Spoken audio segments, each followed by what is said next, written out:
په دې مخلوقاتو باندې دا زلزلې ولې راځي، خصوصا په دې دور کې په مسلمانانو باندې دا زلزلې ولې راځي، دا اپتونه په ولې راځي، وجه څه ده؟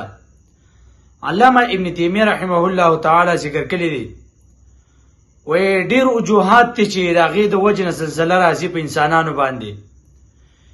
یو خو به قیامت ته نږدې داسې زلزله راشي، داسې چې دا هر څه به الله رب العزت ګډ وډ کړي.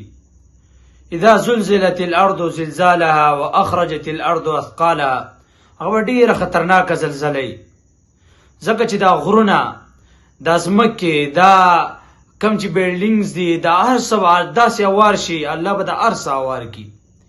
دا خو به یوه زلزله دی. دویم، دا زلزله ولې راځي؟ وجه دا ده چې الله رب العزت خپل قدرت دې خلکو ته ښکاره کوي چې ګوره تاسو د غیرو نه یریږئ. په دې دور کې یا امریکا څه شی ده، یا یهود څه شی دي، یا بل یو مضبوط تنظیم، دا څه شی دی چې دا انسان دا د اسلام خلافي. الله رب العزت فرمایي زما طاقت، وګوره زما طاقت، وګوره زما قدرت. نو ځکه الله رب العزت زلزله راولي. درېم وجه دا ده، زلزله چې کله راځي نو چې کله ګناهونه د انسانانو سوا شي نو الله رب العزت زلزله راولي.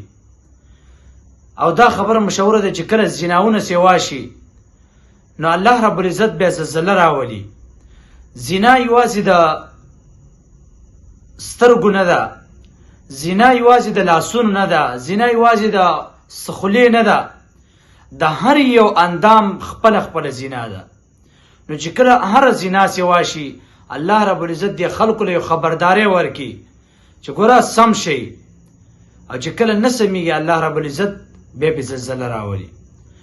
دا د الله رب العزت د قدرت او د الله رب العزت د مضبوطوالي، د الله رب العزت د باچاهۍ او د الله رب العزت د لوی شنوالي یو لوی علامت دی زلزله. بهرحال څه کول پکار دی زلزلې وخت کې چې کله زلزله راشي